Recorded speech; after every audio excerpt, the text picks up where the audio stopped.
یہ موت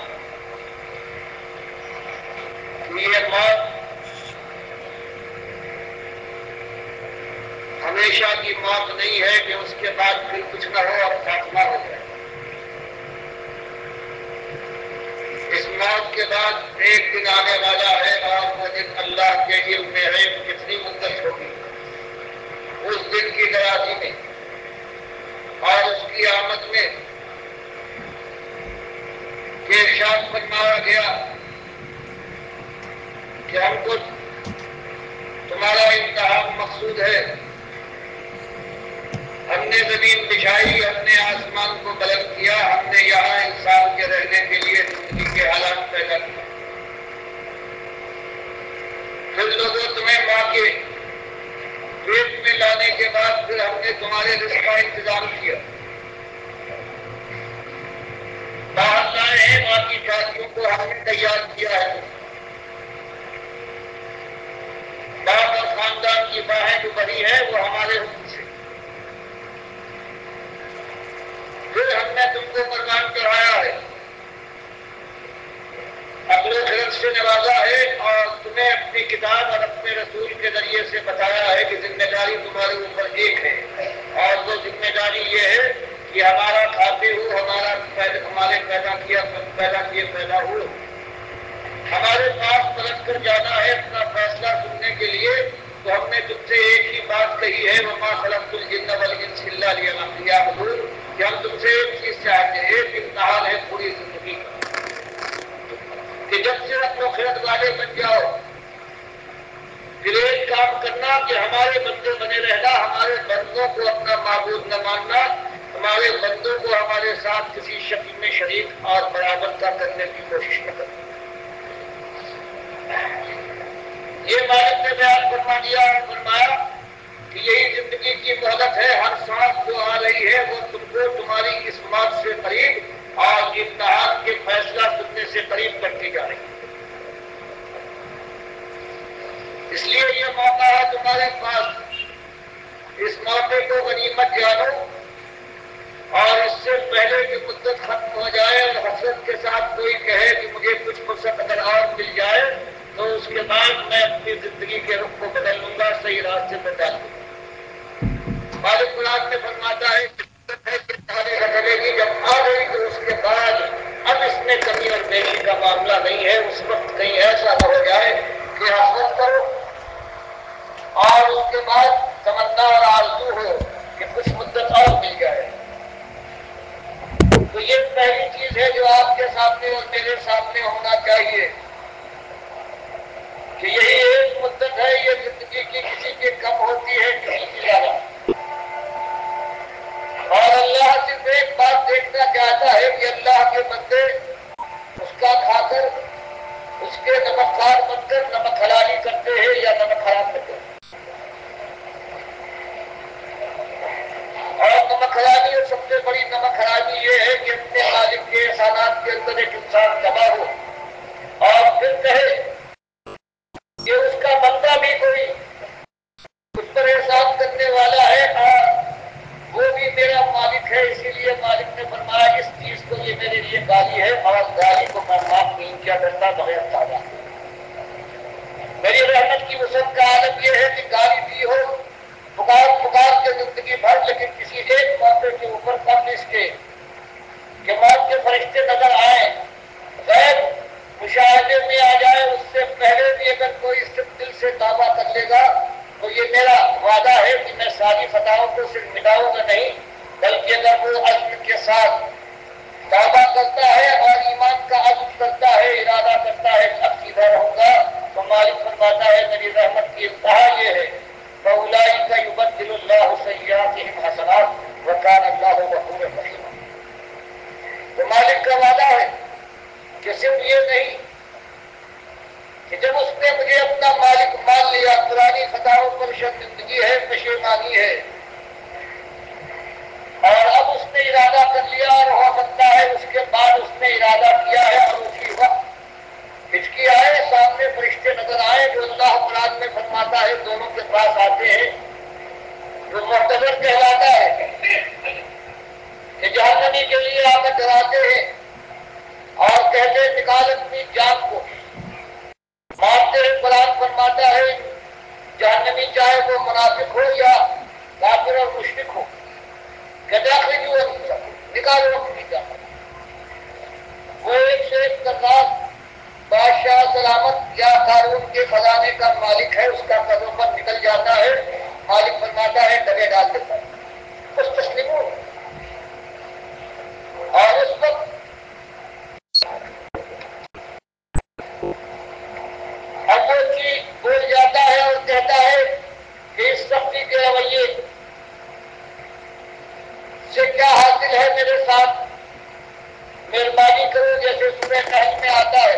کہ بعض بیٹھے ہوئے نہیں دیکھ رہے ہیں, لیکن مالک فرماتا ہے یہ کافر, یہ منافق ہے, یہ جہنمی ہے, یہ پکار اٹھتا ہے میں تو کوئی اللہ کی نافرمانی نہیں کر رہا تھا. جواب دیتے فرشتے بھلا بے ایمان اب بھی جھوٹ بول رہا ہے. تو فرمایا اس وقت آنے سے پہلے یہ مہلت ہے, مہلت عمر ہے, اور مالک نے اسی ایک آزمائش میں ڈالا ہے کہ بندگی کے رویے کو دیکھنا چاہتا ہے. نمک خاص ہونے کے بعد وہ نمک حلال اور نمک حرام کو رکھ کرنا چاہتا ہے. اس کو توفیق دی جائے. تو ایک بات یہ اپنے سامنے رکھیے, اور اس کے بعد پھر یہ چیز کہ آخر جو موقع ملا ہے کم اور زیادہ کا, اس میں کیا کرے کہ کامیابی حاصل ہو اور ناکامی اور جہنم کی آگ سے بچ جائے. اس کے لیے مالک نے 4 باتیں بیان فرما دی کہ پھر ہمت کرو. پہلی بات تو یہ ہے کہ اپنے ایمان کو خالص کرو. دوسری بات یہ ہے کہ اس کے بعد ایمان کے مطابق یہ ثابت کر دکھاؤ کہ تم عمل سے پکے اور سچے ہو, کہیں غلطی ہو جائے توبہ کر کے پلٹ ہو. اور تیسری بات یہ ہے کہ جب تم دین کو سمجھ گئے ہو اور سمجھ گئے ہو کہ انسان کے اوپر ایک ہی فرض ہے کہ وہ اللہ کی غلامی کا مظاہرہ کرے, تو دنیا کو دعوت دو اور دین کی جو قیمت ہے وہ پہچان کر خود بھی اس کی بڑائی کے لیے کوشاں ہو, اور دنیا سے بتاؤ کہ اللہ کے بندو اللہ کی طرف سے یہ حکم ہے. اور پھر یہ مقام ایسا ہے, یہ دعوت دین کی یہ بازی اگر کھیلی جائے گی کہ خود صرف اللہ کی بندگی کا اظہار کرے قول سے اور عمل سے, اور دنیا کو دعوت دے, تو دنیا چمٹ جایا کرتی ہے. کیونکہ دنیا کے اندر اکثریت کا دور جو گزرا ہے وہ یہی گزرا ہے کہ وہ خود اپنی خدائی پر نازا ہے, اپنی الوہیت کے ڈنکے بجاتے ہیں, داؤد بن جاتے ہیں اور کہتے ہیں ہم خود مختار ہیں, ہمارے سامنے جھکو گے, ہمارے پاس اقتدار ہے, مال دولت. یہ ریٹ فیل ہے. اگر تم نے ہماری سرکشی کی تو اس کے بعد تمہاری خیر نہیں گردن ناپیں گے اور تمہاری کھال کی نقل اٹھیں گے. اور پھر اللہ فرماتا ہے کہ تیسری بات یہ ہے, جب یہ بات یہ آواز اس انداز سے اٹھے گی جیسے کہ ہمارے نبی صلی اللہ علیہ وسلم نے اٹھایا ہے, اور یہ 19 سال کے قریب گزرے ہیں, انہوں نے دیکھا ہے کہ زمین نے ان کے ساتھ کیا سلوک کیا ہے اور آسمان کا کیا رویہ. ان کے ماحول, ان کے عزت اور اقارب وہ لوگ کہ ان کو آنکھوں میں بٹھاتے تھے, ان کا کیا سلوک ہوا ہے. لیکن راستہ یہی ہے, کامیابی کی منزل تک پہنچنے کے لیے کوئی دوسری قدم نہیں ہے جس پر تم جاؤ. اس راستے میں مشکلات آتی ہیں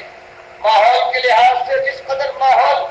مشرکانہ ماحول ہے, اللہ کا بابی ماحول ہے, اسی طرح سے اسی لحاظ سے پھر ٹکراؤ ہوتا ہے, اسی لحاظ سے چوٹیں کھانا پڑتی ہے, زخم اٹھانا پڑتے ہیں.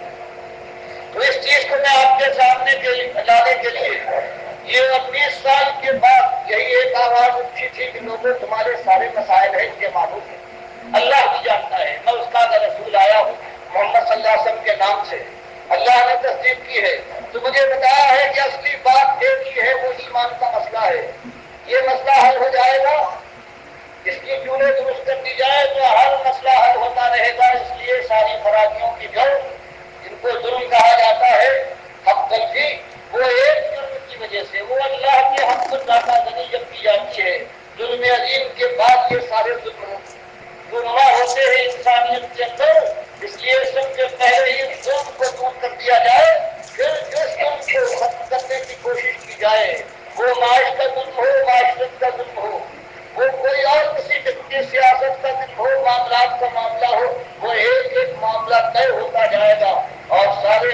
اسی انداز سے اصلاح فرمائی ہے، اصلاح کی کوشش بھی کی ہے، اور اللہ کے نبی صلی اللہ علیہ وسلم نے 19 سال کے بعد اب یہ اللہ کی طرف سے بات آتی ہے کہ دنیا والوں دیکھ لیا تم نے، چاہے وہ آخری فتح بھی نہ ملی ہو لیکن انداز تم دیکھ رہے ہو، قرائن سے معلوم ہو رہا ہے کہ اب منزل قریب آنے والی ہے۔ آہستہ آہستہ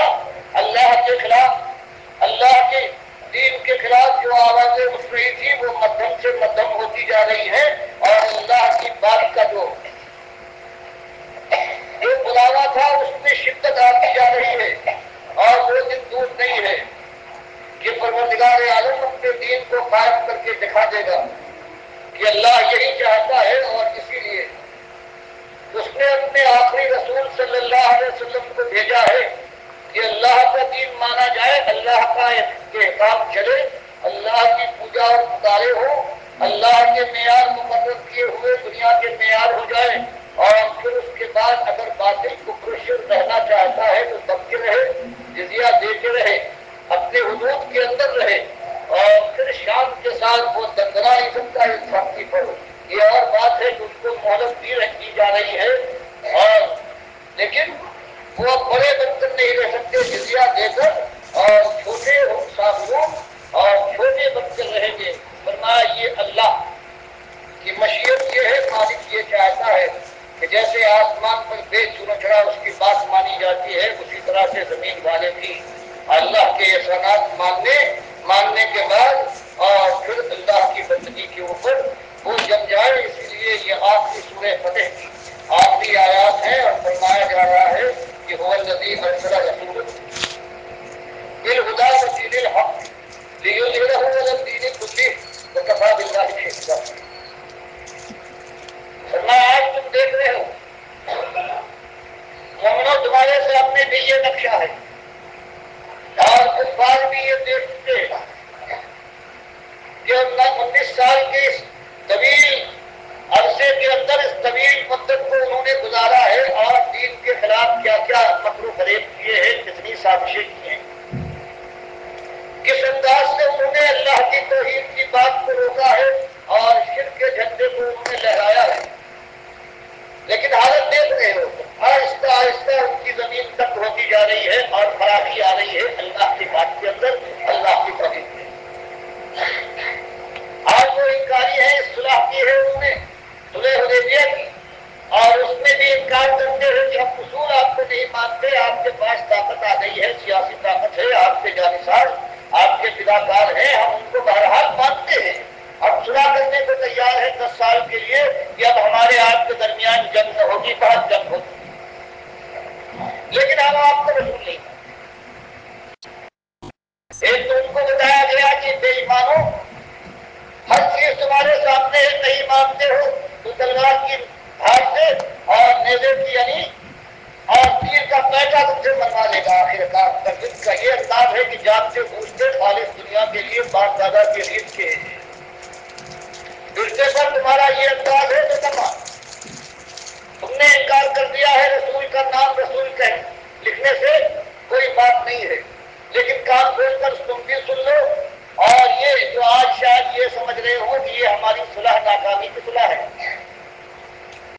ہم واپس آ رہے ہیں، اس سے پہلے آئے تھے کہ ہم یہاں عمرہ کریں گے اور واپس جانا پڑ رہا ہے، فرمایا وہ بھی کان کھول کر سن لیں، یہ ناکامی نہیں، یہ کامیابی کی معراج تک پہنچانے کے لیے ایک راستہ ہے، اور دونوں کان کھول کر سن لیں کہ اللہ تعالیٰ جب اپنے رسولوں کو بھیجتا ہے ان کی ذمہ داری یہی ہوتی ہے، جیسے سورہ حدید میں آ گیا، اور یہاں اور اس سے پہلے سورہ توبہ میں، سورہ صف میں اللہ نے بیان فرمایا ہے، جب ہم رسول کو بھیجتے ہیں تو ایک ہی ذمہ داری اس کی ہوتی ہے، وہ یہ ہے کہ اللہ کے دین کو، دین توحید کو سارے مشرکانہ ادیان کے اوپر غالب کر دیجیے، اور اس سلسلے میں کسی کی کچھ پرواہ نہیں۔ یہاں بھی وہی بات بیان کی جا رہی ہے، وہ الذی کہ تمہارا مالک جس کی بندگی کی طرف تم کو بلایا جا رہا ہے، جس کی بندگی انسان کے لیے ایک سزاوار چیز ہے، وہ مالک ہے، ارسل رسولہ، اس نے آخری رسول صلی اللہ علیہ وسلم کو مبعوث کیا ہے بالہدی ودین الحق، ہدایت کا سامان قرآن کی شکل میں اور ان کی سنت کی شکل میں،